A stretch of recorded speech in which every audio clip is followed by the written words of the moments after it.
Hey, League, how you guys doing? You guys know who it is? Dirty Water number 9, aka Mr. Devin Knox, aka Token Black Guy. Uh, was on here last week for my recap week number 2. Just do something together because I promised you guys a video.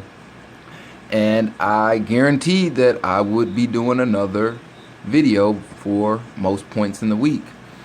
Didn't know it was going to be so quickly, but at the same time, I'm not surprised.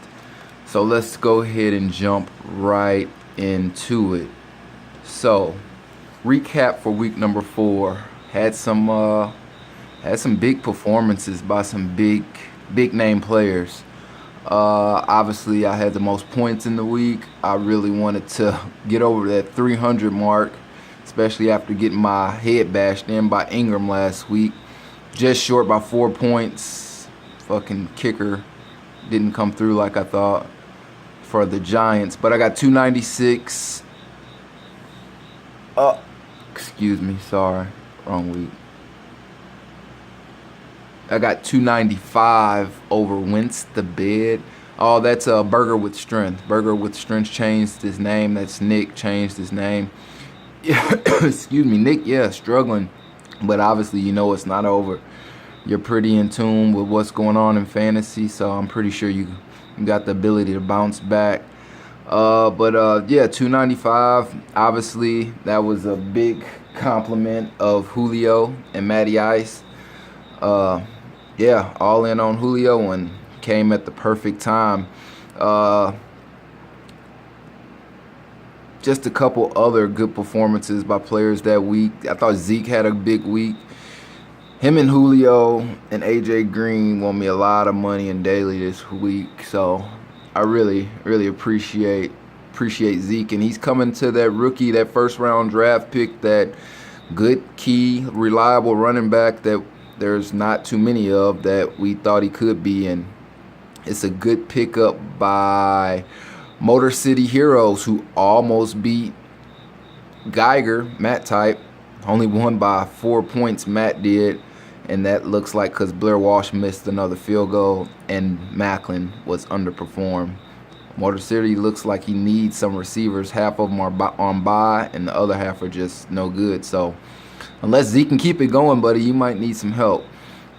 EPT All-Stars took another loss to the undefeated. That was my first Asian. Ingram rings around Guido's Uranus. Won a close one to the Outlaw, who has really a good team. He's 1-3, still in it. Squeaked that one by 6 points, so kudos, Ingram. And LA Riot still struggling. Took a loss to Bloodthirsty, who's still undefeated. But yeah, some key performances. Obviously, Julio and Matty Ice. I mean, AJ Green on Thursday night, you would think that would be the hands down #1 performance by a wide receiver, just dominating Miami's defense. But obviously, Julio and Matty Ice takes the cake for week number 4. And then, of course, I said Zeke. Let's talk about Andrew Luck. I watched this game. I actually got up and watched this game just because that's what I do. He did nothing the first half.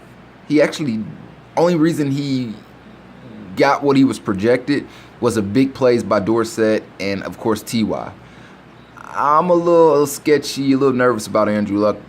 I'm happy I don't own him. Of course, I'll continue to, play him in daily when I feel like he has a good matchup. But that offensive line, I don't know if he can, withstand. And it looks like Geiger, you traded away your backup, Stafford, to your brother. So I guess we'll see. But I think Andrew Luck has been getting lucky as far as fantasy goes. I think he doesn't look good in real football, but his fantasy, he's been getting lucky with garbage time. He's pretty much the Blake Bortles of last year. But that's just my opinion. Feel free to disagree. The standings. The standings after week number 4. It looks like it's going to be Bloodthirsty at the top with 4-0 because of points. And then followed by, that was my first Asian, who's still 4-0. He's doing something right. I don't know if he's got a good matchup. I don't know. You're 4-0. Congrats. Number 2, I'll take number 3 because I have the most points and I have 1 loss to Ingram, who is number 4, and Geiger, Matt Type, is in the rear view with number 5. And then the rest as follows. Let's go ahead and carry on to an outlook for week number 5. And obviously week number 5, everybody had this marked on their calendar. If you're a football fan, is Brady's return, and he's pissed. Everybody knows he's pissed off, and I have no shares of Brady in 7 out of my leagues. 7 leagues that I have. I just couldn't draft him. I couldn't draft him with the 4-week suspension. It's just too much. But I don't know. I'm a little nervous. Hopefully I get to face him on my bye week. But whoever's facing him this week, good luck, because he gonna come out shooting. But I really think that Blunt still may have some value in this game against Cleveland, because the score is projected to be a lot lopsided, and I think Blunt's gonna get a lot of touches down the stretch. So whoever has Blunt, if you haven't traded him away yet, you might have one more good week in him. With that being said, Gronk has been a disappointment. I probably tried to trade for him, of course, with plenty of other people. But in 4 weeks, you have little to no points. You might as well say no points for what you draft him for. I'm not sure exactly who has him. Doesn't matter, but they say that he's still hurt. He's still nursing that hamstring. He's a big guy. Obviously, they have a nice backup in Marty Bennett. But, yeah, if you need help, you might want to ship Gronk off. There's some people out there that got some nice running back depth and nice receiver depth, and tight ends really come a dime a dozen in a 10-man league. And obviously, 15, 20 points is better than no points. I know it's Gronk, but who knows what he's going to do. You're going to wait to week 6, week 7 for him to get some production, before you get some production out of him. But, hey, not my problem. Obviously, the bye weeks hit last week, and then we have 4 teams out this week. So there's a lot of people, missing some key players, which that's where the bench and depth comes in. So use those trades, use those waiver wires. Nobody ever sends me trades for some reason. So I'm just going to be aggressive and keep sending people trades. If you don't like them, counter them. Just counter them. If you're not interested, just leave a message and say, I'm not interested in trading with you, dumbass. And I will not take it personal, but it's my job as an owner to at least initiate and be proactive. I like my team. It's okay. I wish I was a little stronger at running back, but it's a long season. To be 3-1 with the running back crew I had, I used D'Angelo until the wheels fell off. Thanks, D'Angelo. I appreciate that. Now Le'Veon is back, and I tried to get him. I was even willing to give up Julio, which I felt like it was a fair deal, somewhat. Allen Robinson was underperforming. I was trying to buy low. He didn't bite. I think it was the Outlaw. Good job, Outlaw, because I would have took that trade. Obviously, I sent it. But Le'Veon is going to be something to reckon with, and I'm going to keep D'Angelo unless somebody sends me something worth getting rid of him. Just in case, my boy Le'Veon gets caught smoking again or gets hurt. Guess what? D'Angelo is probably the #1 handcuff. So taking trades, waiver wire's hot. Couple waiver wire picks. I didn't even waste my time this week. I blew a nice chunk of my budget last week on Pryor, which I'm a Buckeyes fan, so I might have been a little biased, but you can't ask for a better. I spent $25 on him. You can't ask for a better play. He's an all-around athlete. He's going to take some snaps at quarterback.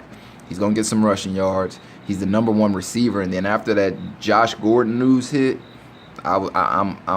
I'm all in, and I can keep him as a keeper for a 16th round pick. So that was a big part of it. But I didn't even waste my time with waiver wire just because I think I spent too much last week, and I might need some of that money going down the stretch. But yeah, let's get into the game of the week for week 5.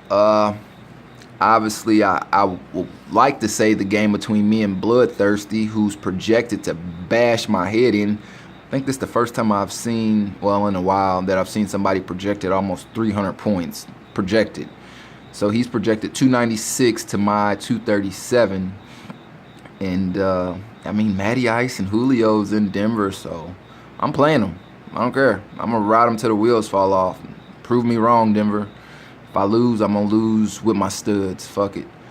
But I think the game of the week would be, that was my first Asian, who's 4-0, versus the Outlaw, who is 1-3. I think the Outlaw actually has a better team on paper. However, he's projected to lose by about 30 points. So I think that's the game of the week. And yeah, about a quarter way through the season. Still a lot of football left. Nothing's written in stone. It's still anybody's game, and that's my Golden Falcons recap for week 4. You guys take care. God bless.